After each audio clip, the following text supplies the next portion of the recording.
Bom dia, Boa tarde. boa tarde, pessoal. Esse é o 22º episódio do Cabo Podcast. Hoje a gente vai falar com o Guilherme e o nosso tema hoje é transtorno de ansiedade. Desvendando esses labirintos, né? O Guilherme ele é Sim. psicólogo, pós-graduando em... Se apresente, Guilherme, fica à vontade. Boa tarde, Karina. Boa tarde, Bruno. Boa tarde a todos que nos acompanham aí no Cabu Podcast, nas demais redes sociais. Então, meu nome é Guilherme, sou psicólogo, tenho essa pós-graduação em psicologia cognitivo-comportamental e tenho especialização em atendimento clínico, né? Tô fazendo mestrado nessa área, então estou com a minha carreira bastante bem direcionada a essa parte do atendimento clínico, né? Com esse enfoque em psicologia cognitivo-comportamental. É um prazer muito grande estar aqui com vocês, eu aqui do Rio Grande do Sul, né, aqui da divisa com a Argentina, bem longe aí de São Paulo, né, e são as maravilhas que a tecnologia nos proporciona. É um grande prazer estar aqui com vocês e tenho certeza que assim que essa conversa vai ser muito legal e que a gente vai poder transmitir um pouco desse conhecimento do dia a dia do nosso trabalho com a ansiedade.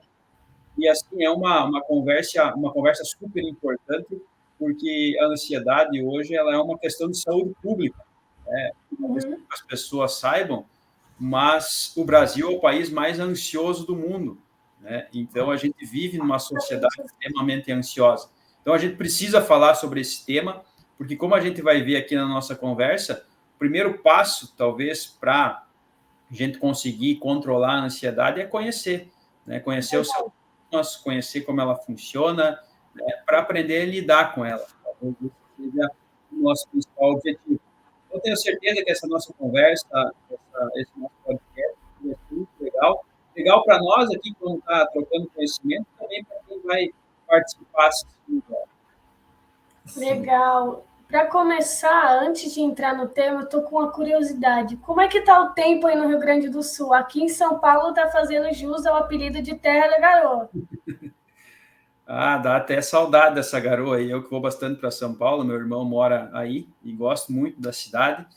E o tempo hoje aqui está frio, deu uma esfriadinha, está em torno de 15 graus, mas um sol muito bonito, tá um sabadão lindo hoje para a gente aproveitar. Uma temperatura bem agradável e um dia bonito também.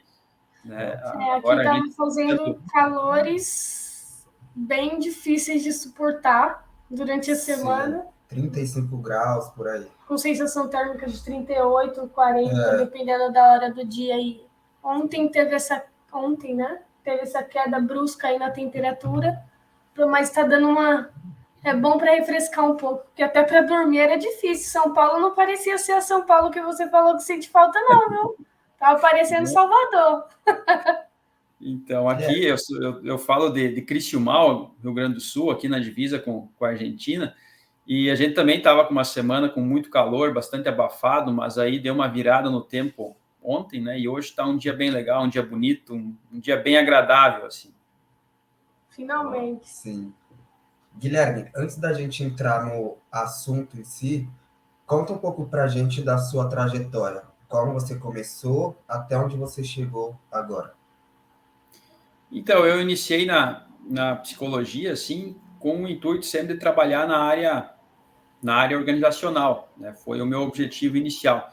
Mas aí, no meio desse percurso, né, eu acabei iniciando o trabalho no posto de saúde, entrando para a saúde pública através de concurso e acabei entrando na psicologia clínica, né? E acabei gostando desse trabalho clínico, desse atendimento, né, de pessoas, né? E dentro das teorias que sempre me chamaram a atenção, a teoria cognitivo-comportamental, pela sua eficácia, né, pela eficiência, pela comprovação científica, foi uma teoria que me agradou bastante. Então, eu sempre fui direcionando minha formação para essa área da psicologia cognitivo-comportamental, né? E aí tenho várias formações paralelas, né, como formação em neurolinguística, coaching, né, a psicologia positiva também, que é uma área nova dentro da psicologia, né? Meu mestrado agora estou fazendo também em atendimento clínico, então eu direcionei sempre meu trabalho e minha carreira para essa área comportamental dentro da psicologia clínica, e confesso assim que estou gostando bastante e pretendo continuar nessa linha, me especializando cada vez mais nas teorias cognitivas dentro da psicologia clínica, e também buscando sempre experiência dentro da área do atendimento clínico, porque assim, por mais que você estude teorias, por mais que você busque técnicas diferentes, quando você está numa sessão de terapia, cada ser humano é um ser único, individual, e as demandas que vão surgir ali vão ser únicas também, inéditas. Então, a clínica em si, a experiência do trabalho com o ser humano ensina muito, ensina coisas assim que na graduação, em nenhuma universidade você vai aprender.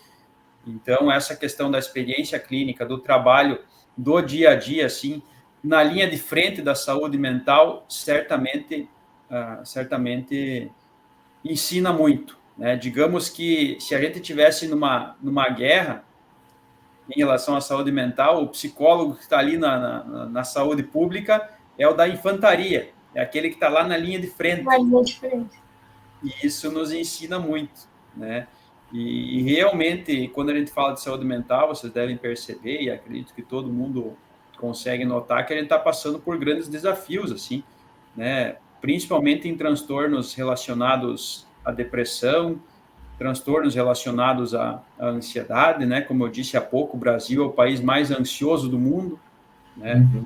Transtorno de ansiedade, de depressão também é muito prevalente, então existem muitos desafios em relação à saúde mental, e eu estou na linha de frente, né? Trabalhando ali na saúde pública, e acredito até que é uma obrigação moral minha estar me preparando do ponto de vista acadêmico da melhor forma para poder atender as pessoas que chegam até mim. Mas claro que é sempre dentro de um processo, né? Cada dia eu aprendo algo novo, com cada paciente é um aprendizado, e sempre buscando esse arcabouço teórico, né, para ter uma base, mas também sempre buscando aprender algo novo com cada paciente. Então, minha vida acadêmica, né, a minha vida profissional se direcionou para essa área da psicologia clínica, com ênfase em psicologia cognitivo-comportamental, e eu imagino e pretendo que ela siga assim, cada vez buscando mais especialização nessas áreas. Muito legal. E hoje você atende somente no SUS? Você tem a sua clínica? Atende de forma privada, com convênio? Como que funciona hoje? Eu faço atendimento, então, via SUS, né, no atendimento público, e faço também atendimento online, né, atendo numa plataforma, atendo também individualmente, né, nessa parte do atendimento online, que vem crescendo bastante também. É um mercado que vem abrindo muitas oportunidades, assim, e quando a gente consegue os elementos essenciais para uma terapia, a terapia online, ela tem muita eficácia, assim, tá sendo, até vem me surpreendendo positivamente, né? Eu comecei a fazer atendimento online faz uns 2 anos, e no início eu tinha um certo receio, né? Achava que não seria tão bom, que não seria tão eficaz, mas quando a gente consegue criar um ambiente favorável, assim, um ambiente de troca, um ambiente legal, ela se aproxima muito daquilo que é o ambiente terapêutico presencial, né? E depois da pandemia, então, virou quase uma necessidade fazer esse atendimento online, né? Tanto que os conselhos de psicologia também começaram a abrir essa possibilidade, né? A conseguir, assim, controlar um pouco, a fiscalizar um pouco, para que se atenda às necessidades básicas e éticas da psicologia no ambiente online. E isso está sendo muito legal, porque abre possibilidade, por exemplo, de que eu, morando aqui no interior do Rio Grande do Sul, né, numa cidadezinha pequena de 12 mil habitantes, consiga atender alguém que está lá na Bahia, alguém que está em São Paulo, em Minas, né, em cidades muito maiores e distantes. E para mim tem sido muito enriquecedor, porque a minha área de trabalho ela era restrita à minha cidade, uma cidadezinha pequena aqui, com suas características, e daqui a pouco eu estou podendo atender alguém que mora lá em São Paulo, que está na Faria Lima, que está ali, né, naquilo que é o que faz o Brasil circular, né, aquilo que faz o Brasil acontecer. Um pouco estou atendendo. Qual o nome da plataforma para a gente colocar aqui para você? É Oriente-me. É uma Oriente. plataforma que faz atendimento focado em empresas. Aí faz download no celular, é uma plataforma web. Ela tem toda a plataforma dela na web, a pessoa entra lá e tem todo o acesso lá via aplicativo no celular e via plataforma online também. É uma ferramenta bem legal, assim, que está crescendo bastante. E como eu disse, essa oportunidade que ela gera de conectar um gaúcho e um baiano, por exemplo, né, um gaúcho e um paulista, com o objetivo de evoluir, né, de evolução, de troca terapêutica. Para que os espectadores saibam um pouquinho mais e possam tentar encontrar você, esse atendimento que você está fazendo pela plataforma é para o SUS, é gratuita, é conveniada, você vai fazer um orçamento?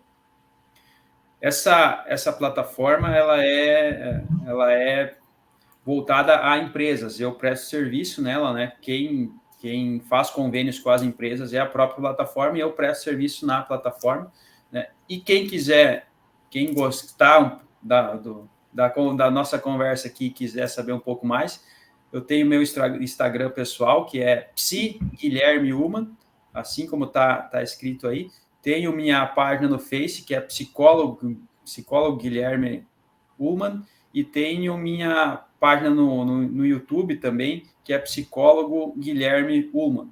Né? Como eu estava conversando anteriormente aí com vocês, eu estou iniciando agora a minha presença online, né? Acredito que, querendo ou não, a gente precisa ter essa visibilidade online, senão a gente acaba se tornando invisível. Então, estou iniciando nesse mundo online, né, com o meu Instagram, com a página no YouTube. E acredito também que, por mais que as redes sociais nos tragam grandes desafios a nível da saúde mental, né, como a gente vai conversar aqui, muito da nossa ansiedade talvez esteja relacionada às redes sociais, mas quando a gente usar elas com sabedoria, elas são uma grande ferramenta, assim, tanto para mim, por exemplo, para expor o meu trabalho, para conseguir atingir mais pessoas com aquilo que eu faço, quanto também para as pessoas conseguirem ter mais acesso a conteúdos de saúde mental. Então, as redes sociais, elas são uma ferramenta excelente nesse sentido. A questão é a pessoa saber usar. Então, eu espero poder usar esses canais que eu coloquei aqui de Instagram, YouTube, com sabedoria, e espero que as pessoas também saibam consumir com sabedoria. Sem sombra de dúvidas. E é muito importante, é muito legal, foi como você falou, a questão da internet tem esse quesito visibilidade profissional, né, para o servidor, para o prestador de serviço, mas eu acho também que tem uma importância maior em levar conteúdo para mais pessoas, conseguir atingir mais pessoas, letrar, orientar mais pessoas. Então, se a gente tem proficiência no assunto e acha que vai levar conhecimento, a internet deve ser usada e explorada dessa forma. A gente vê ser utilizada para coisas tão ruins, tão erradas, por que não ser o contrário disso aí? Tentar combater trazendo conhecimento, orientação, até um conforto em poucas palavras. Eu sigo um psicólogo no TikTok que ele costuma fazer testes de psicologia mesmo. Ele coloca imagens e aí o que a gente identifica primeiro naquelas imagens, ele descreve depois no que bate com a personalidade daquilo que você identificou. Assim, é super legal você ficar em choque do quanto bate com como você pensa, como você age. E ele usar da plataforma para isso, para a gente se autoconhecer, é muito legal. E acho que é muito do seu intuito também, né? Esses que você citou são os chamados testes projetivos, né, que são bem legais. eu fico extasiada, assim, nossa senhora, mas eu sou exatamente assim, como é que ter visto essa bonequinha? E o surreal é que você entra nos comentários, a pessoa fala assim, nossa, mas eu não vi essa boneca, eu vi o outro desenho, e, tipo, não vê de jeito nenhum, você fica, meu, como que pode? É surreal. Guilherme, E para começar agora a entrar no assunto, você poderia falar para a gente o que é o transtorno de ansiedade e como ele se manifesta nas pessoas? com certeza, vamos lá então. Falando assim em poucas palavras para a gente iniciar, o que é a ansiedade? A ansiedade é a antecipação de um medo real ou imaginário, ou seja, é quando a mente antecipa algo que pode acontecer ou algo que talvez nem vai acontecer. Ou seja, a ansiedade é a mente no futuro, vivendo no IC, vivendo na imaginação do que pode acontecer. Só que o que acontece, mesmo que a ansiedade seja a mente no futuro, seja a imaginação, os sintomas dela surgem no presente, ou seja, a gente sente no agora aquilo que a nossa mente está projetando no futuro. Basicamente, a ansiedade é isso, então a nossa mente no futuro. Só que essa ansiedade, ela vai se manifestar de diversas formas. Existem vários tipos de formas que a ansiedade vai se apresentar, que são os transtornos ansiosos. E cada transtorno ansioso ele vai ter características diferentes e vai ter uma forma de abordagem diferente. Então, aquilo que a gente conhece, que é, digamos, a ansiedade nossa de cada dia, ela é conhecida como o transtorno de ansiedade generalizado, que é essa ansiedade do dia a dia, essa ansiedade que muitas vezes nos prejudica, nos paralisa. Mas existem também outros tipos de ansiedade, que talvez a gente não vai entrar aqui com tanta ênfase, né? Mas existe também, que está dentro do transtorno da ansiedade, a agorafobia, é um tipo de ansiedade que é aquele medo de locais públicos, que a pessoa tem de estar em locais públicos com muita gente, né? O estresse pós-traumático, que é aquela ansiedade que surge após um trauma muito forte, um acidente, por exemplo, onde a pessoa sente que sofreu ali um risco de vida, pode gerar o estresse pós-traumático, isso é uma forma de ansiedade. O transtorno do pânico, que são aquelas famosas crises de pânico, né, onde a pessoa perde o controle mental e acaba tendo um pensamento, assim, uma ideia de que está correndo um grande risco, de que está tendo um problema físico realmente, que está na iminência da morte, é o transtorno o ataque de pânico, né? Conhecido como ataque de pânico, ele é uma forma mais grave da ansiedade. O transtorno obsessivo compulsivo, que é o famoso TOC, né? Que é marcado pela questão do pensamento recorrente, o pensamento ruminativo e também das manias, né, que são os comportamentos repetitivos. Então, o TOC é um transtorno mental bastante conhecido e ele é uma forma de ansiedade também. A fobia social, que é o medo ou a dificuldade de entrar em contato com outras pessoas, né, que leva a pessoa a um afastamento social. Então, a fobia social também é uma forma de ansiedade.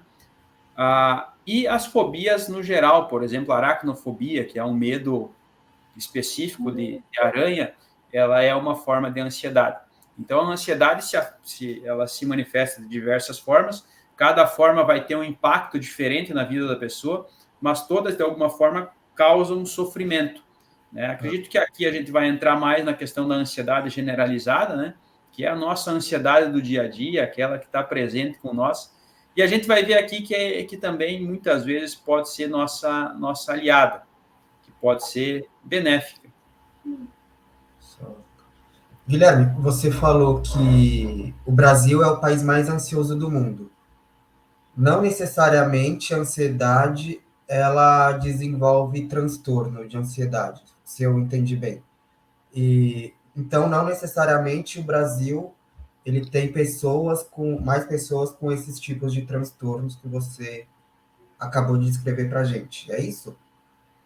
Isso aí, quando a gente fala que o Brasil é o país mais ansioso do mundo, essa pesquisa ela fala sobre a ansiedade no geral, né? Então Não é que seja o país onde tenha mais pessoas com síndrome do pânico, né? É um país com mais ansioso no geral, e assim, não necessariamente com níveis de ansiedade patológicos, ou seja, aquele tipo de ansiedade que paralisa, mas ansiedade no geral, assim, ou seja, na percepção das pessoas, onde elas percebem que se sentem excessivamente ansiosas.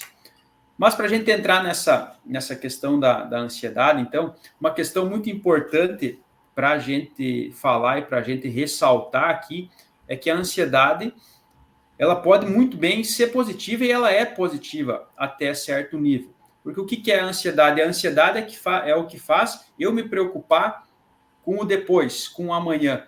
Ou seja, é a ansiedade que faz eu me preocupar se amanhã eu vou ter o que comer, se amanhã eu vou ter um trabalho, se amanhã eu vou ter o que fazer. É a ansiedade que faz eu me programar para o depois. É a ansiedade que faz eu programar o meu dia, é a ansiedade que faz eu planejar o meu ano, é a ansiedade que faz eu pensar em objetivos para depois eu alcançar. Ou seja, é a ansiedade que faz eu me preocupar com o dia de hoje, com o dia de amanhã, com o depois. Ou seja, a ansiedade é um sentimento que tem um intuito positivo do ponto de vista evolucionista, né? Que é fazer a gente conseguir alcançar as coisas, né? Então, isso significa que uma pessoa com 0 de ansiedade, ela nem levanta da cama. A pessoa com ansiedade muito baixa é aquela pessoa que não realiza nada. É aquela pessoa que acorda às 10 horas da manhã, se tiver almoço, ela almoça, se não tiver, ela não almoça, né? Ela não está nem aí para o futuro, não está preocupada com nada. Ou seja, a ansiedade muito baixa, ela é extremamente prejudicial para o indivíduo, talvez muito mais até do que a ansiedade em excesso, né? Porque a ausência da ansiedade não nos permite realizar nada em nossa vida. Porque se a gente não se preocupa com o futuro, por que a gente vai estudar? Se a gente não se preocupa com o amanhã, por que eu vou buscar me preparar melhor? Por que eu vou procurar trabalhar? Por que eu vou querer um emprego se eu não estou preocupado se eu vou ter dinheiro ou não no final do mês? Então, se a gente acorda cedo, se a gente vai para o trabalho, é porque a gente está preocupado com o final do mês, com as contas que a gente tem para pagar, é porque a gente quer um futuro melhor. Se a gente vai para a escola, se a gente estuda, é porque a gente quer se preparar melhor para ter mais conhecimento, para ter mais oportunidades. Então, se a gente faz as coisas, é porque a gente quer uma coisa melhor, porque a gente almeja conquistar coisas. E a pessoa com ausência de ansiedade, a pessoa com baixa ansiedade, ela não está nem aí para nada. Ela não se preocupa se ela vai estar viva amanhã, se ela vai estar bem, se ela vai estar mal, ou seja, né, ela não está nem aí. Ela está focada, ela está vivendo só agora, e o depois dane-se. E aí a gente sabe que isso é extremamente prejudicial para a pessoa, porque quando a gente vai falar de viver o presente, tem uma frase que pode ser muito mal interpretada, que é o viva o momento como se não houvesse amanhã. Só que o que acontece? Isso é uma frase extremamente irresponsável, porque e se o amanhã chegar? E se tiver amanhã? Como é que a pessoa vai estar? Então, a gente vai ver aqui durante a nossa conversa que é extremamente importante saber viver o presente, mas começar a viver o presente como se não houvesse amanhã é extremamente prejudicial, porque na maioria das vezes vai haver amanhã, e aí, o que você vai fazer com ele? Então, a ansiedade ela é essencial para a construção de uma vida produtiva e de uma vida significativa. Agora, quando ela ultrapassa os limites do saudável, ela, ao invés de ajudar, ela começa a prejudicar. Então, o primeiro ponto aqui sobre a questão da ansiedade é que a ideia numa terapia, que a ideia do ponto de vista de buscar saúde mental, de forma alguma é eliminar a ansiedade.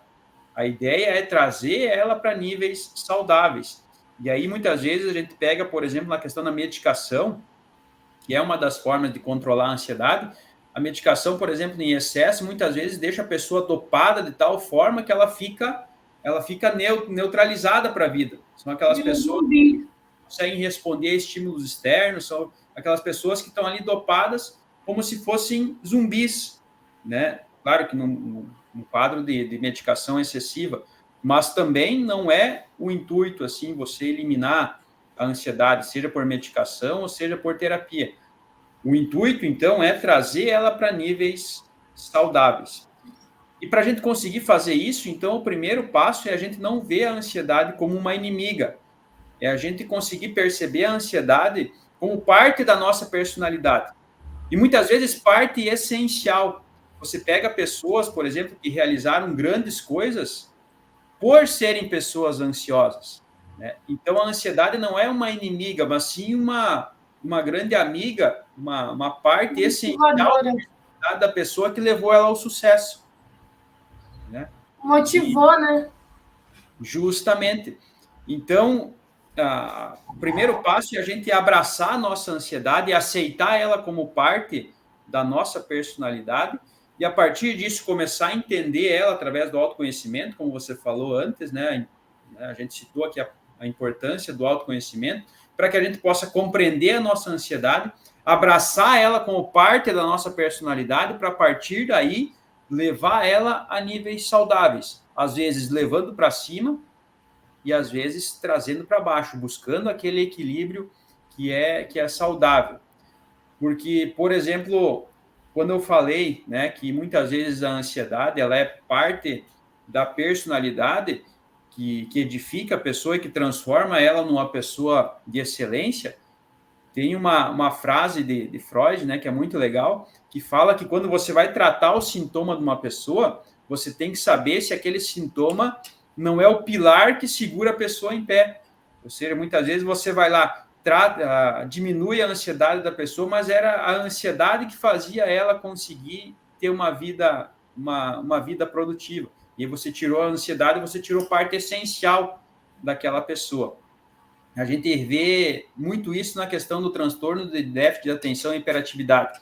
Tem pessoas que têm como parte marcante do perfil delas a hiperatividade, o déficit de atenção, ou seja, aquela questão de estar sempre pensando em várias coisas ao mesmo momento. Aí a pessoa vai lá e medica, ou vai lá e diminui essa inquietação dela, e que faz? Tirou parte essencial da personalidade dela, e aí ela não consegue mais ser produtiva ou ser a pessoa como era antes. Porque aquilo que muitas vezes se patologizou, ou seja, se tornou como se fosse uma doença ou transtorno, era, na verdade, uma característica de personalidade.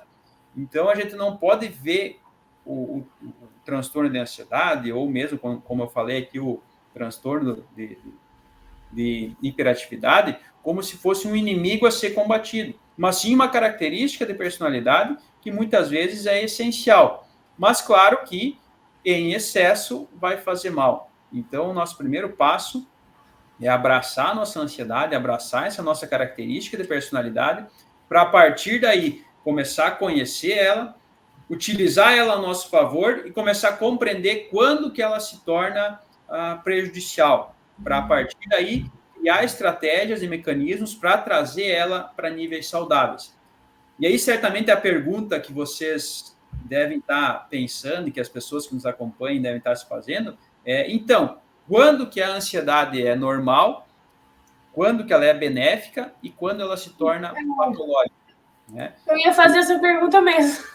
Imagino que todos que estão nos acompanhando estão se fazendo. Então, eu, assim, sempre indico que para a gente entender quando a ansiedade é normal e benéfica e quando ela se torna patológica, é quando ela começa a prejudicar, o nosso potencial, a nossa atividade, o nosso desenvolvimento. Ou seja, ela se torna prejudicial quando ela prejudica o nosso desempenho. Vamos pegar um exemplo aqui. A Karina e o Bruno estão se organizando para o podcast, né? Aí eles estão com 0 de ansiedade.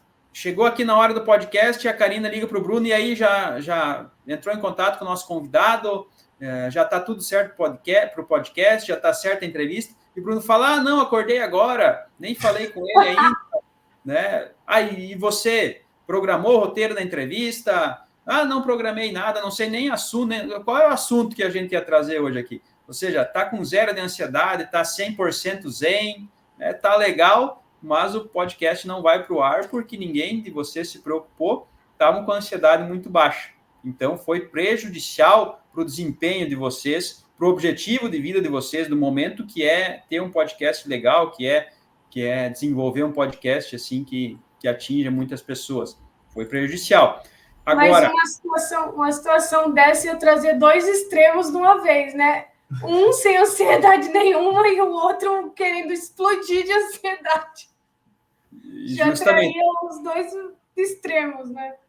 E aí, qual seria o outro extremo, então? Por exemplo, a Karina e o Bruno, ontem à noite, um dia antes do podcast, assim, começar a deitar na cama e pensar, será que vai ser legal? Será que o convidado vai chegar na hora? Será que eu vou lembrar das perguntas? Será que eu vou conseguir? Será que eu não vou? E começar a se agitar tanto a ponto de não conseguir dormir.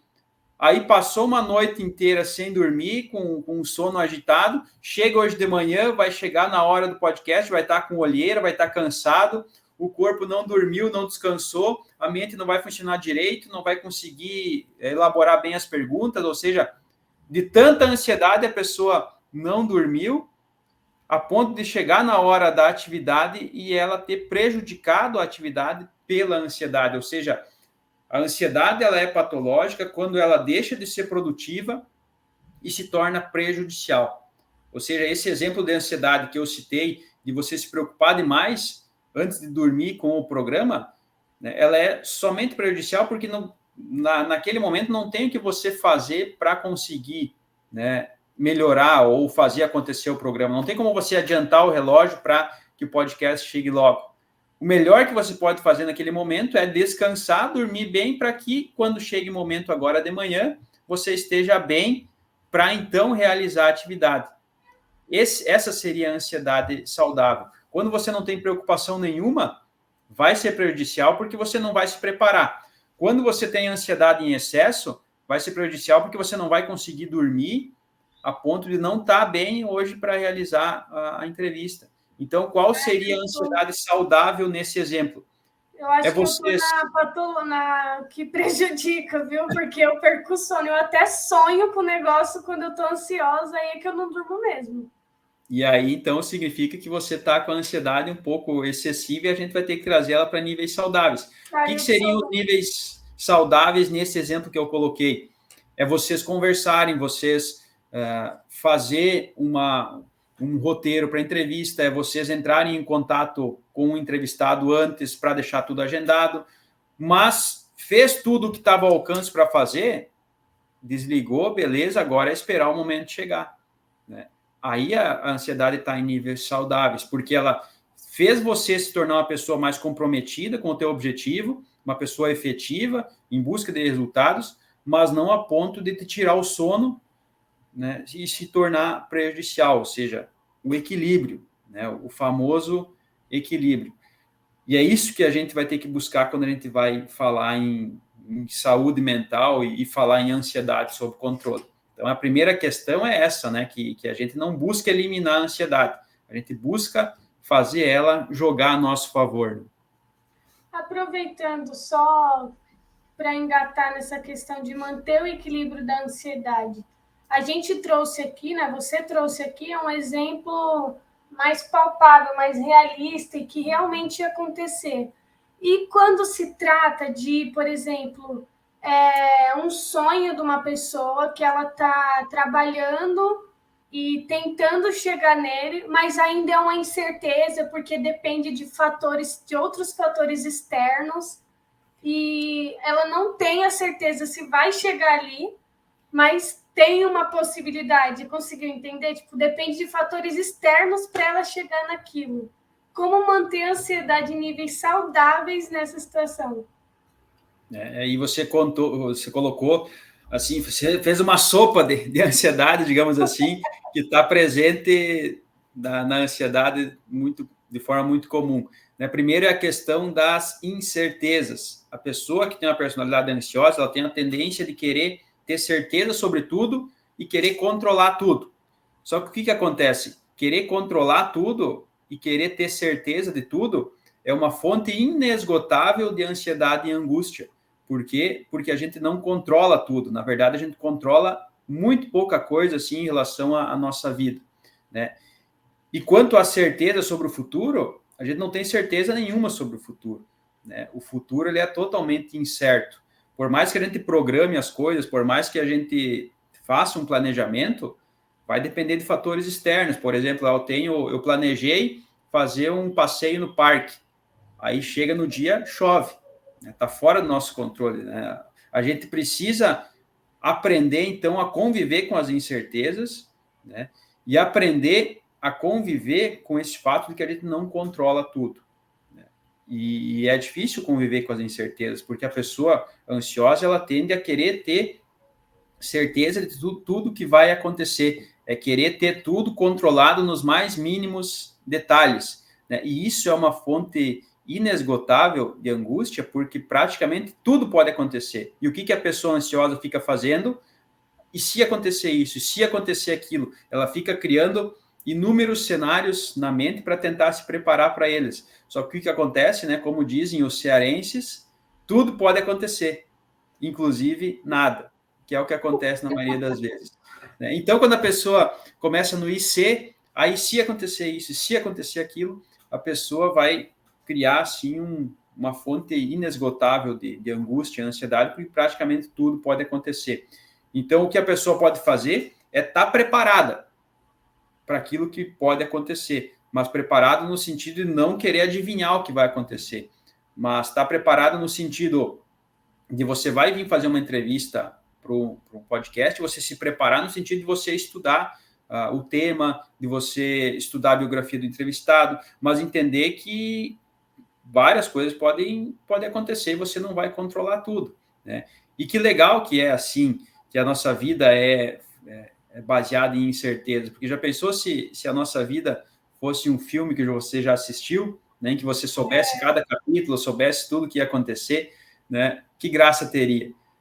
Até quando eu dou esse exemplo para pessoas ansiosas, elas comentam, mas eu adoro assistir filme pela segunda vez, porque eu já sei o que vai acontecer.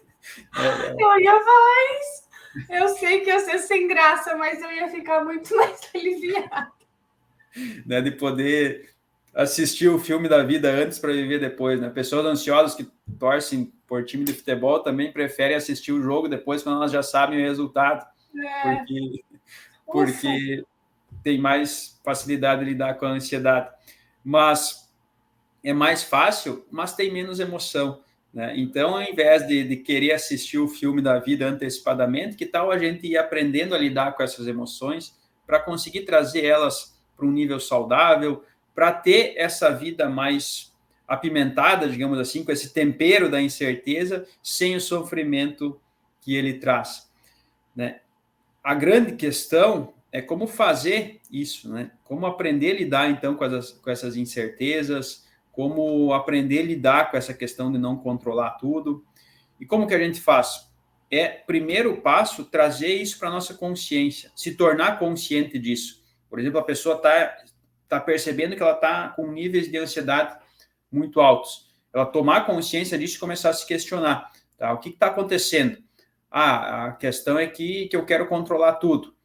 Mas aí é assumir a ideia de que eu não posso controlar tudo, mas muita coisa está sob meu controle. Então, conseguir diferenciar, por exemplo, o que está sob meu controle e o que está fora do meu controle, para daí poder colocar toda a energia naquilo que está sob controle. Focar no que eu controlo e colocar ali minhas energias e deixar de lado aquilo que está fora do meu controle, né? Então, por exemplo, nesse exemplo que eu coloquei, na Karine e no Bruno, focando em fazer o melhor podcast possível. O que está no seu controle de vocês? Deixar tudo preparado, deixar preparado o roteiro da entrevista, estudar sobre o tema, né? Estudar a biografia do entrevistado. Agora, como vai ser o desempenho do entrevistado, muitas coisas que ele vai falar, está fora do controle de vocês. Não adianta vocês ficar ruminando mentalmente. E se ele, né, se ele falar, se ele não souber tal coisa, se ele, né, não for como a gente esperava, tudo mais, isso está fora do controle de vocês. E aí você ficar ruminando, você ficar gastando energia mental nisso, não vai levar a lugar nenhum, né? Mas vocês focar naquilo que está sob controle de vocês pode fazer vocês evoluírem, né? Então, nessa questão do controlar tudo, é aceitar que a gente não controla tudo e conseguir diferenciar o que está sob meu controle e eu posso focar e o que está fora do meu controle e não vale a pena gastar energia. Quanto às incertezas, né, é entender também que a gente não tem como saber e adivinhar o futuro, mas a gente pode fazer o melhor no nosso presente para que o futuro tenha mais chance de acontecer da forma que a gente queira. Por exemplo, vamos pegar um exemplo do aluno que vai ter uma prova semana que vem. O que a personalidade ansiosa normalmente faz? Começa a vir aquela questão da ruminação mental. E se eu for mal na prova? Como é que será que eu vou ir na prova? Será que o professor vai ser legal? Qual a questão que vai cair? Quanto eu vou tirar? E aí já começa aquela distorção cognitiva, né? A pessoa começa com um pensamento catastrófico, ela já se imagina tirando zero, já se imagina reprovada, e aí aquilo já vai tomando conta. Só que quando a pessoa percebe esse circuito patológico, né, do pensamento ruminativo, ela pode trazer isso para a consciência e se perguntar: tem como eu adivinhar como vai ser a prova? Não tem. Então, vale a pena eu ficar aqui me perguntando como ela vai ser? Não tem. Então, o que eu posso fazer agora para que eu tenha mais chances de ir melhor na prova? E aí perceba que eu falei ter mais chances. Garantia de que você vai tirar a nota que você precisa, não tem como ter. Mas o que eu posso fazer agora, nesse momento, para que eu tenha mais chances de conseguir o resultado que eu quero? Estudar mais, me preparar mais. É isso que está ao meu alcance. Adivinhar como vai ser a prova, não tem como, né? E aí que é naquela questão de você, por exemplo, vai ter a prova amanhã, de você fazer esse questionamento: o que eu posso fazer agora para ir melhor amanhã? A estudar. Então, vai lá e estuda, mas também descansar vai ser importante para você ir bem. E aí você perceber que quando você deitar na cama, ficar tentando adivinhar como vai ser a prova, não vai trazer benefício nenhum. Só vai prejudicar o sono, que vai prejudicar o teu desempenho. Então, você fez aquilo que estava a teu alcance, tem algo mais que eu posso fazer? Nesse momento, não. Não posso adivinhar o resultado, não posso adivinhar como vai ser, então é esperar acontecer, é descansar, é fazer outra coisa, e aí muitas vezes tirar o foco, mudar o foco, né, para não ficar com aquele pensamento ruminativo que só vai ser prejudicial. Porque o que acontece? O nosso cérebro, ele é uma máquina extremamente eficiente. Então, se eu dou um problema para ele resolver, ele não vai descansar enquanto ele não conseguir resolver esse problema. Então, se eu deito na cama e dou um problema para ele, que é uma prova, né, e eu ficar pensando na prova, é como se eu dissesse para ele: resolve esse problema da prova aí. Né? Enquanto isso, não vou conseguir descansar. O que o meu cérebro vai fazer? Ele vai dormir? Não, ele é um trabalhador extremamente dedicado. Então, ele não vai descansar, ele quer resolver o problema da prova. E é por isso que fica aquele pensamento, fica circulando, indo e vindo, porque é a nossa mente tentando resolver uma tarefa que a gente deu para ela. Então, a gente vai precisar usar algumas técnicas, algumas formas de dizer para a nossa mente: tá legal, você fez o que podia, agora descansa, dorme. Eu tô rindo, Guilherme, porque eu tô me identificando com cada detalhe. Nervoso. Nossa, de nervoso, de nossa senhora, minha filha, vamos se controlar porque tá feia essa situação. Eu sou muito ansiosa, muito assim, níveis bem, às vezes, eu nunca chegou a afetar nada que eu fiz na vida, assim, especificamente, mas de afetar o meu físico, sabe? Tanto que eu tenho gastrite hoje e foi desenvolvida pela ansiedade, porque eu não tratei, eu tinha fortes dores de estômago e aquilo foi ferindo mais e eu não levei em consideração só quando estava sério mesmo. E agora tá aí para cuidar. É um dos sintomas psicossomáticos, né, que somatiza, ou seja, vem para o corpo o sintoma quando ele não ouve a nossa mente, né? Mas também, certamente, essa tua ansiedade e essa tua preocupação vão te levar a lugares muito legais na tua vida, assim, a realização profissional, a realização pessoal, né? Ou seja, essa ansiedade que vai te colocar mais próxima da vida que você busca, que você quer. Mas, claro que você vai ter que trazer ela a níveis saudáveis para não ter gastrites aí pelo caminho, né? para poder Várias. tranquila, né? E aí, como que a gente faz, então, para a nossa mente conseguir entender que a prova é só amanhã e que agora eu preciso dormir e descansar para poder estar tranquilo para a prova?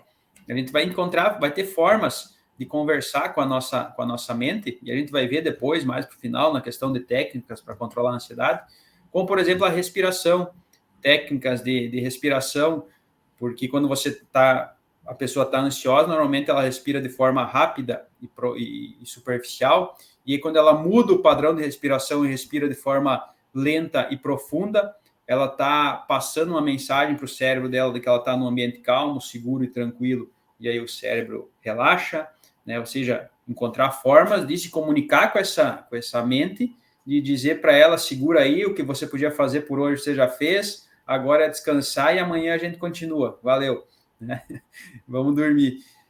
E aí entra a questão de você aprender a se comunicar consigo mesmo, questão do autoconhecimento, de utilizar técnicas de relaxamento, assim, para você conseguir ter esse controle maior sobre a mente, né? Bruno, tem uma perguntinha para você, Guilherme. Guilherme, são duas, na verdade, aproveitar. Então, quem tem depressão tem uma ansiedade abaixo do normal. Queria saber isso.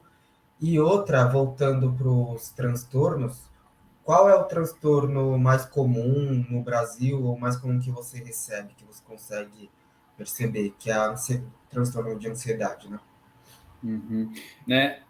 A depressão ela vai se apresentar de diversas formas, né? E quando a gente vai falar de depressão, a gente vai precisar de um podcast só para depressão, tamanha complexidade dela, né? Talvez fique a ideia para um próximo já.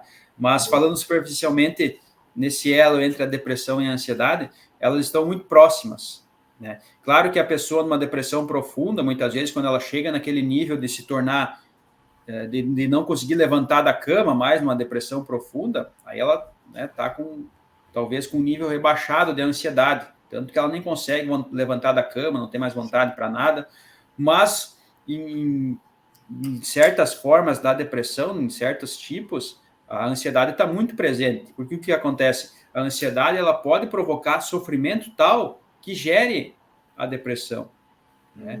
Então, ela pode não só estar presente na depressão, como pode ser uma das causas, né? Ou seja, a ansiedade vai causar tanto sofrimento para a pessoa que esse sofrimento gera o transtorno depressivo. Então, a ansiedade e a depressão, elas são primas irmãs, digamos assim. Elas estão muito próximas e não antagônicas, assim como parece muitas vezes. Então, se a pessoa está em depressão porque ela não tem ansiedade. Pelo contrário, muitas vezes a ansiedade não só é parte da depressão, como ela também é uma das causas da depressão. E aí, quando a gente vai falar sobre prevalência dos transtornos mentais, como eu disse antes, né, o Brasil é um dos países é o país mais ansioso do mundo, então hoje a ansiedade ela é mais prevalente na população, mas a depressão também ela vem atingindo assim, números alarmantes, né, onde a depressão hoje é uma das principais doenças assim, incapacitantes para o trabalho, por exemplo. Aí a gente entra no burnout, já entra em outras formas de adoecimento mental, né, que causam afastamento do trabalho, que prejudicam a vida da pessoa, assim, no seu cotidiano, no seu desempenho profissional e pessoal, mas, com certeza, depressão e ansiedade, do ponto de vista estatístico, assim, de prevalência, são hoje os principais transtornos que a gente encontra na clínica e no geral, assim, né, e são os maiores desafios modernos para a saúde mental, né? E é para isso que a gente está trabalhando, para ajudar as pessoas no dia a dia, para que a gente possa trabalhar com prevenção em saúde mental e não esperar o adoecimento chegar, né? E é para isso que a gente está fazendo podcast, é para isso que eu alimento lá meu Instagram, meu Facebook, porque a gente precisa trabalhar a prevenção em saúde mental. Não precisa chegar assim o sofrimento levar a uma depressão, a ansiedade levar a um adoecimento para que daí a gente dê atenção para a saúde mental. A gente precisa cultivar a saúde mental, assim como a gente cultiva a saúde física, para a partir disso evitar evitar o adoecimento. Porque como eu falei da ansiedade, que a ansiedade faz parte da vida até certos níveis, a tristeza, que é uma das características da depressão, ela também faz parte da vida e é inevitável. Ela vai se tornar patológica quando ela toma conta da pessoa. Mas é impossível achar alguém que é feliz o tempo todo, que não tem tristeza, que não vive momentos de tristeza.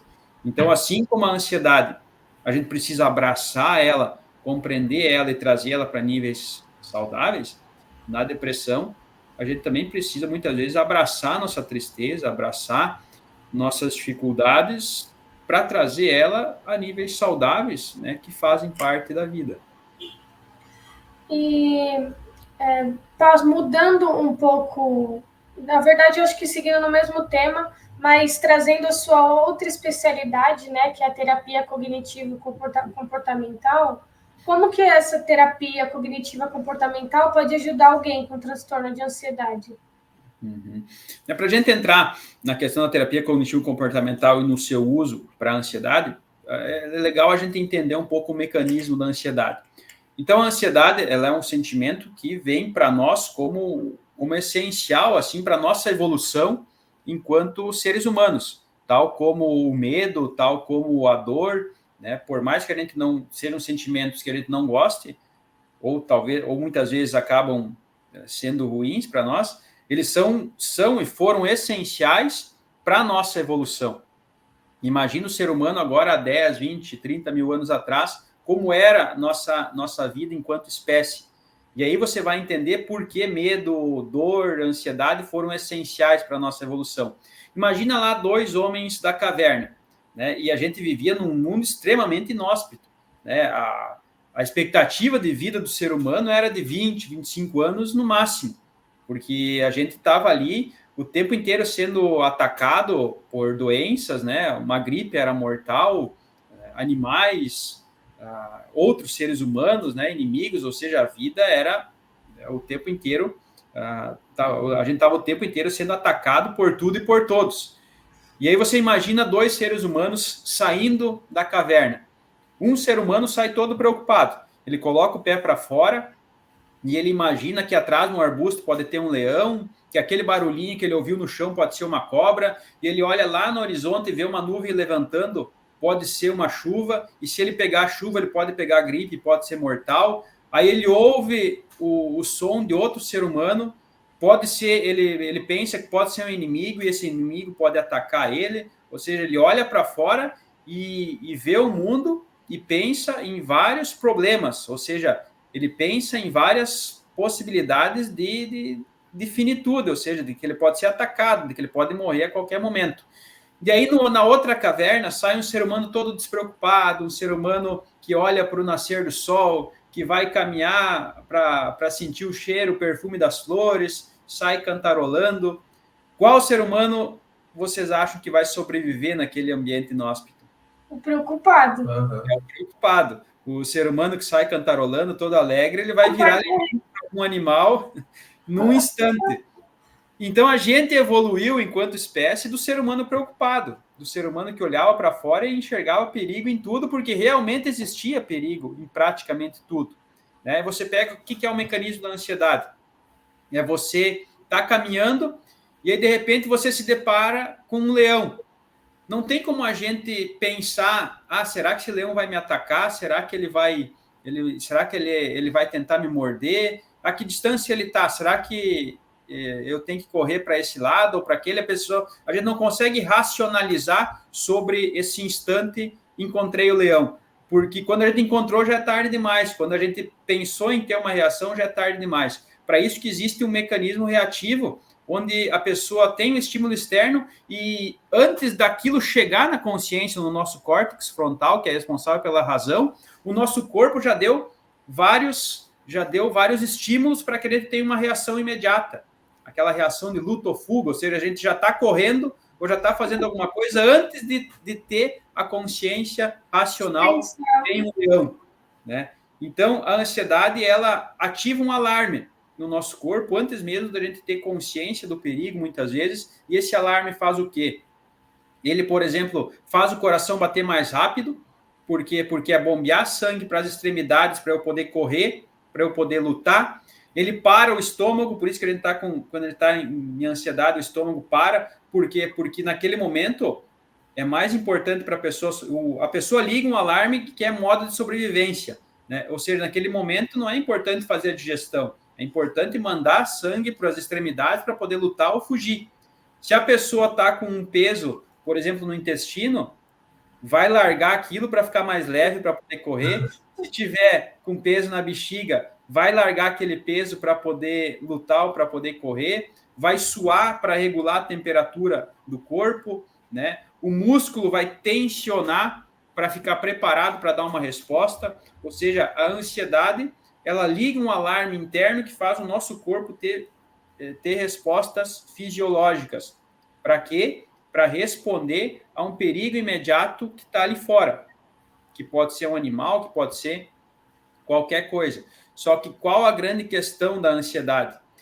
Ela liga esse alarme não só no momento em que eu me deparo com o leão, que eu bato de frente com o leão. Ela dispara esse alarme quando eu imagino a possibilidade de ter um leão atrás do arbusto.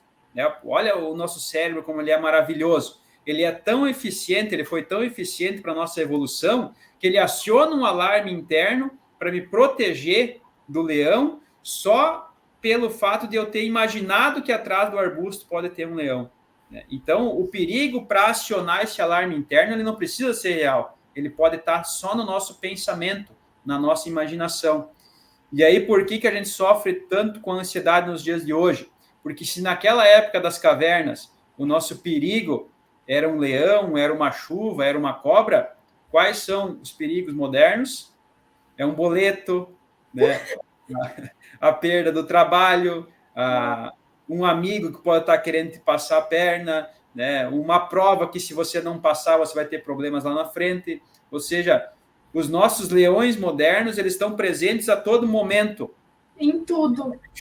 Em tudo é muito difícil a gente se proteger deles, porque você pode estar em casa, no teu quarto, num ambiente seguro, mas aí, de repente, você recebe um e-mail do chefe, recebe uma mensagem de alguém que vai acionar aquele gatilho da imaginação, do pensamento, e esse pensamento vai acionar esse mecanismo da ansiedade de proteção. É como se, né, se você acionasse esse alarme com o simples fato de pensar num problema.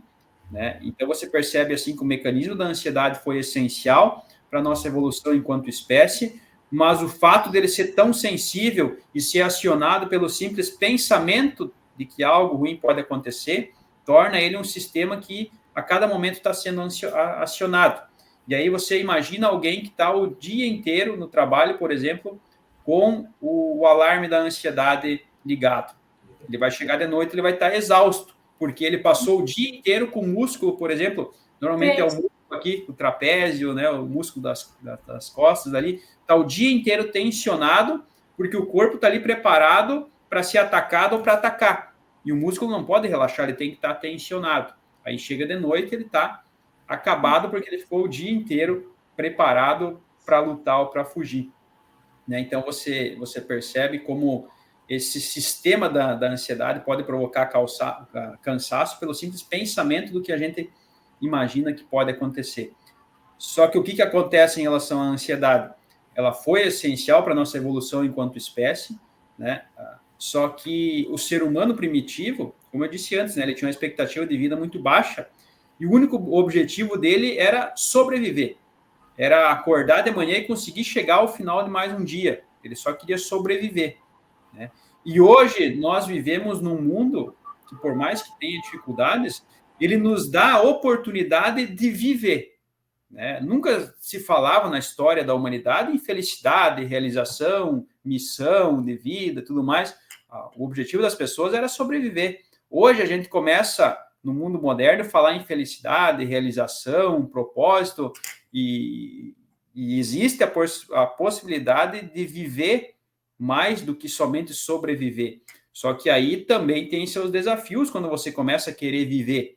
E talvez esse seja um dos grandes desafios da nossa sociedade moderna, é de que ela está vivendo essa transição entre sobreviver e viver, e talvez não está muito bem sabendo lidar com isso. Tá? Então, o que eu faço agora? Com essa ansiedade, por exemplo, que foi tão importante na minha evolução enquanto espécie, mas o que eu faço agora para que ela me permita ser feliz? Né?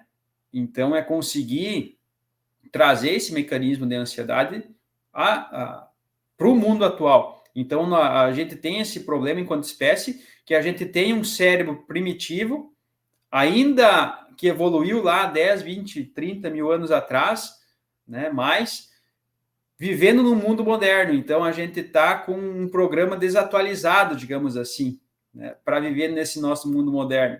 E aí a gente vai ter que atualizar ele para os desafios modernos. E uma forma de atualizar é trazer a consciência disso, tomar consciência disso, desses mecanismos de funcionamento, para a partir daí começar a usar eles a nosso favor.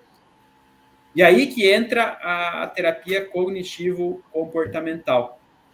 Ela vai nos ajudar a ter uma percepção mais realista da realidade, para a partir daí internalizar isso de uma forma mais saudável. Porque o que acontece? Aí a gente já está entrando na terapia cognitivo-comportamental.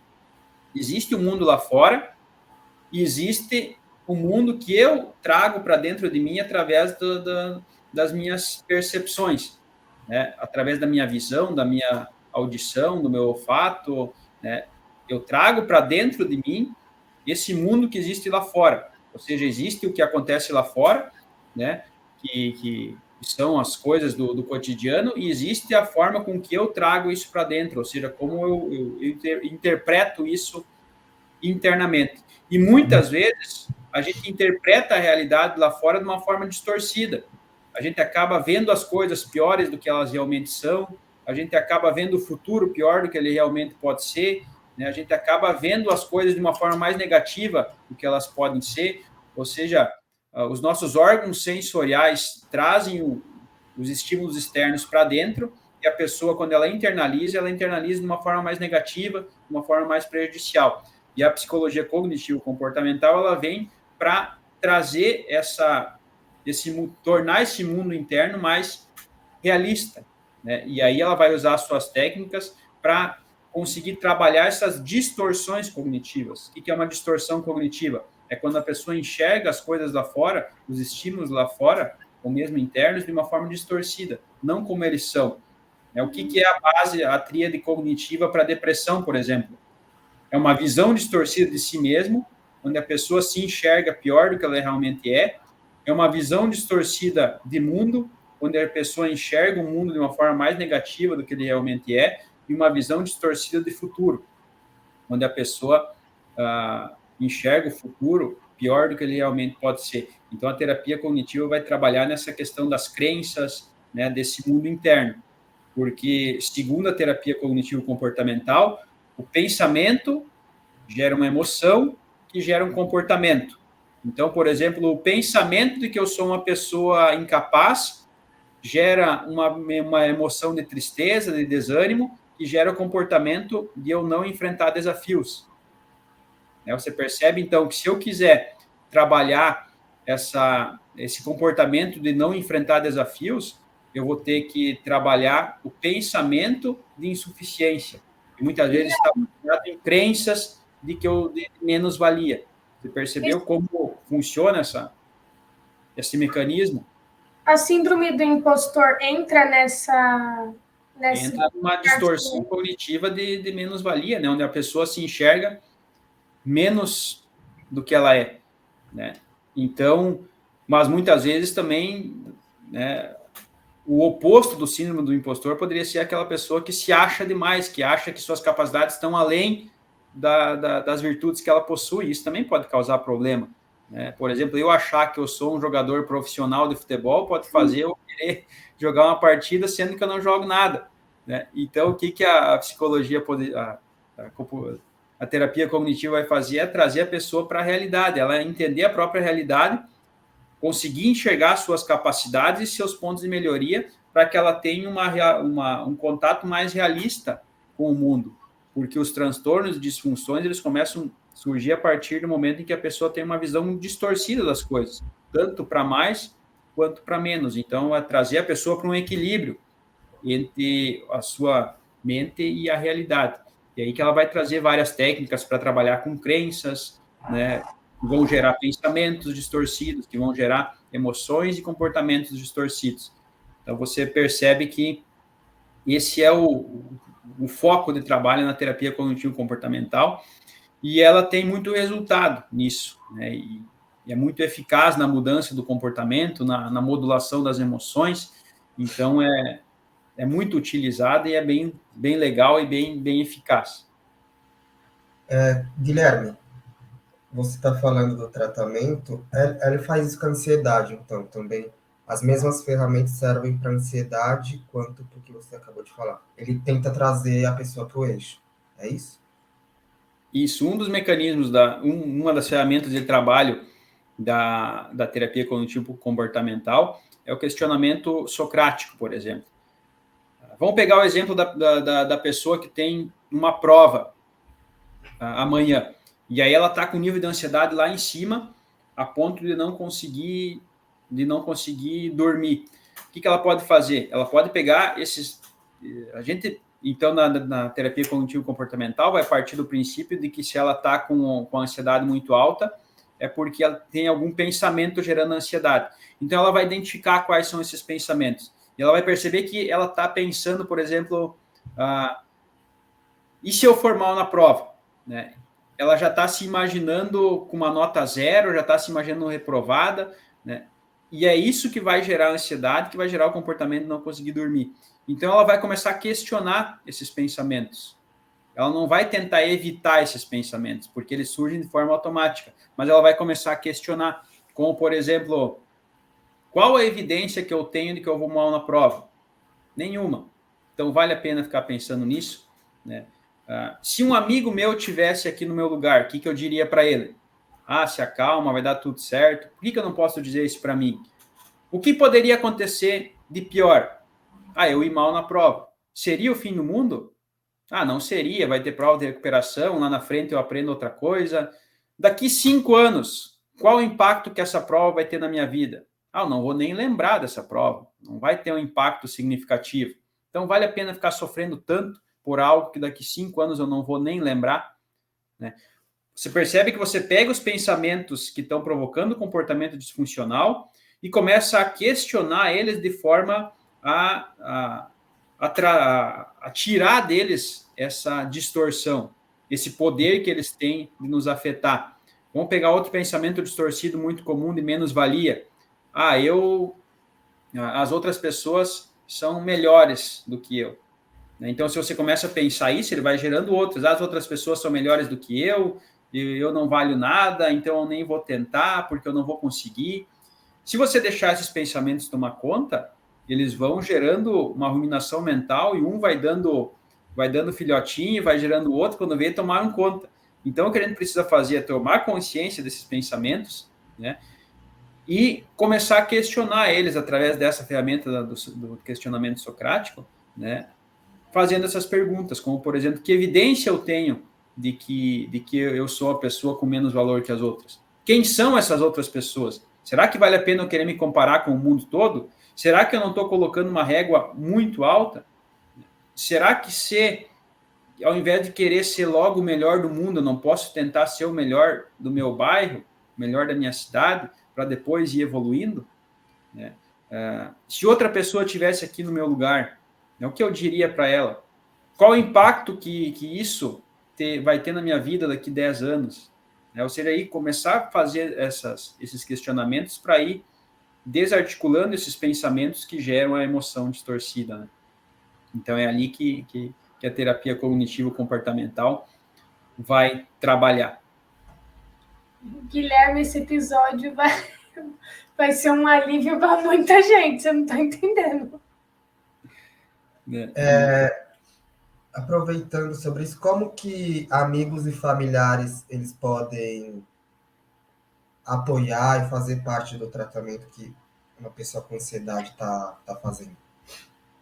Ajudando a pessoa a tomar consciência do estado mental dela. Porque o que acontece? Às vezes a pessoa está no estado de ansiedade sem perceber, ela está ali agitada, está ali, né, com sintomas físicos e aparentes de ansiedade e nem não tem a consciência daquele estado. Então, a pessoa próxima pode ser aquela que vai chegar para ela e dizer: calma, respira fundo, vem aqui comigo, né? Vamos conversar, me fala sobre o que você está sentindo, respira fundo, ou seja, aquela pessoa que ajuda o outro a tomar consciência do estado mental dela, para que daí ela possa utilizar essas ferramentas que a gente conversou e que a gente vai conversar aqui, né? Então, o que é a ansiedade? É a mente no futuro.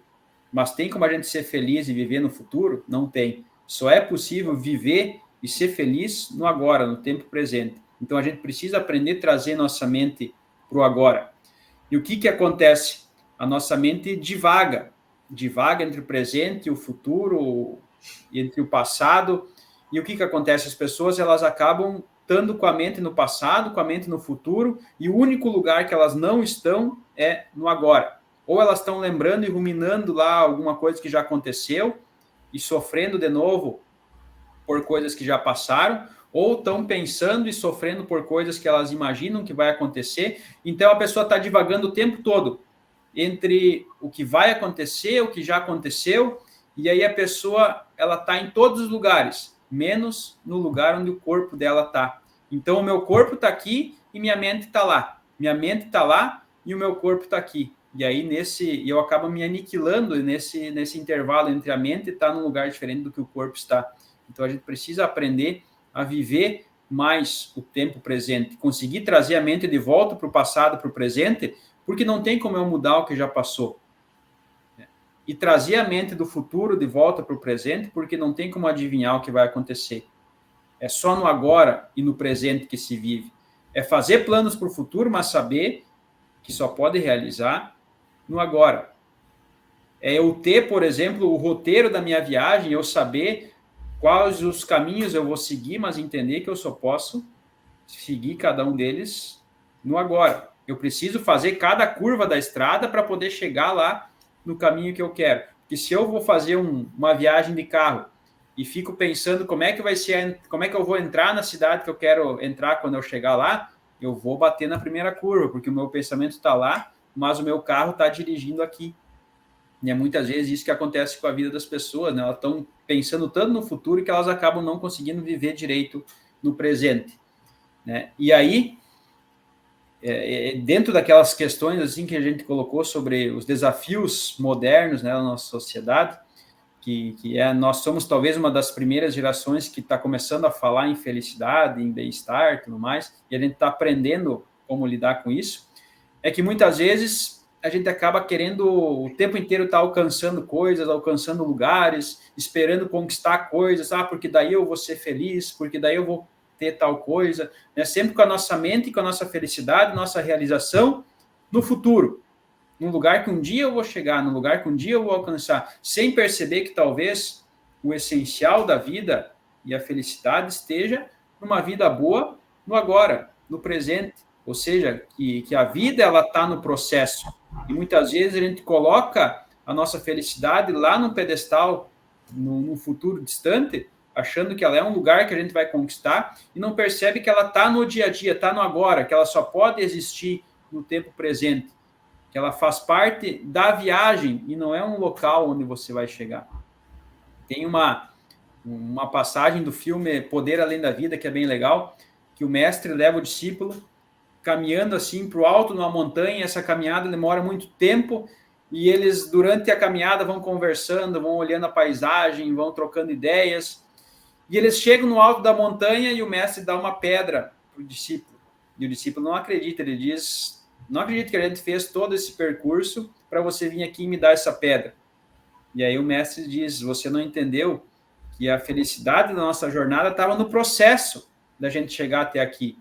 Chegando aqui, essa pedra é irrelevante. Tudo que eu queria te mostrar estava no processo. E a nossa vida também muitas vezes é assim. A gente vai chegar em determinado ponto da vida, muitas vezes, e entender que o legal da vida estava no processo e não depois no objetivo que você atingiu. Então, às vezes, a vida é muito mais simples e a gente acaba complicando. A gente, no intuito de sempre querer mais para amanhã, acaba não vivendo o que a gente já tem de bom hoje, no agora. Então, às vezes, a vida boa de se viver, a vida feliz, digamos assim, ela é tão simples e está tão presente no nosso dia a dia, nas pequenas coisas, que a gente acaba tirando o foco dela e colocando foco em outras coisas distantes que parecem maiores. Isso nos desvia, muitas vezes, numa vida mais tranquila, sossegada e uma vida boa. Então, não sei se vocês acompanharam a ideia, mas... Alugou um triplex na minha cabeça agora. Bom, mas, nossa... Que você consiga viver nesse triplex e não só imaginar ele, né? Foi bem educativo para mim, principalmente, porque foi como eu falei, alugou um triplex a cabeça, você veio falando e eu vim me dando meio que umas broncas mental, tipo, olha o que você está se preocupando, e aí você começa a avaliar, poxa, mas o que eu estou vivendo no processo realmente para mim chegar naquela conquista? Eu não estou prestando atenção, eu estou focada só lá, e realmente eu acho que é mal da nossa geração aqui agora. A gente está com o olho lá só em o que está acontecendo durante o caminho, nem aí mais. É isso aí, né? E aí o pessoal deve estar se perguntando, tá, mas então o que a gente faz, né? Quais as dicas para controlar a ansiedade? E aí acho que a gente já pode entrar nessa questão assim das dicas, do que fazer para controlar a ansiedade, do que fazer para trazer ela para níveis saudáveis. E aí a gente começa com o básico, né, que é a atividade física. A atividade física é uma das ferramentas essenciais assim para controlar a ansiedade. Então, cada um precisa encontrar o seu caminho. Corrida, natação, bicicleta, né, alguma coisa que coloque o corpo em movimento. Isso vai gerar um círculo virtuoso, digamos assim. Da mesma forma que existe o círculo vicioso, existe o círculo virtuoso, e é ele que a gente quer alcançar. A pessoa vai começar a fazer atividade física, ela vai dormir melhor. Dormindo melhor, ela vai ter mais disposição. Fazendo atividade física, ela vai se alimentar melhor. Se alimentar melhor, ela vai ter mais disposição. Tendo mais disposição, ela vai conseguir fazer mais atividade física. Você percebe que a pessoa vai entrando num círculo de hábitos virtuosos e que vai tornando ela mais saudável. Então, uma dica essencial para quem tem ansiedade, para quem quer manter a ansiedade em níveis saudáveis, é atividade física. Eu sei que todo mundo fala, né? Chega a ser chato de tanta gente repetir, mas é essencial para a saúde mental no geral, assim, a atividade física, um corpo ativo, né? Outra dica importante é cuidado com a alimentação, né? Excesso de cafeína vai deixar a pessoa ansiosa, então se a pessoa é ansiosa, está ansiosa, ela vai ter que evitar a cafeína, e aí entra a Coca-Cola, energético, café, né? Tudo aquilo que é estimulante. A alimentação com muito açúcar também vai deixar a pessoa mais agitada, mais ansiosa, né? Então, cuidado com a alimentação também, né? O sono ele precisa ser um sono de quantidade e qualidade, porque a pessoa, quando ela tem um insônia, por exemplo, ou um sono de baixa qualidade, isso vai provocar problemas na saúde mental e vai gerar ansiedade. Então, a pessoa precisa buscar dormir bem. Aí alguém pode dizer, tá, mas é justamente a insônia, a ansiedade que faz eu não dormir bem. Aí a gente vai entrar num outro tema, que é a higiene de sono, que a pessoa pode dar uma pesquisada aí sobre a questão da higiene de sono. É bem legal, assim, você começar a trabalhar a qualidade do sono desde que você acorda, e não na hora que você vai deitar para dormir. E existem várias formas, assim, de você trabalhar na qualidade do sono durante o dia e não só na hora de dormir, assim, ferramentas que você pode utilizar para dormir melhor. Então, a base da saúde mental é atividade física, alimentação e sono.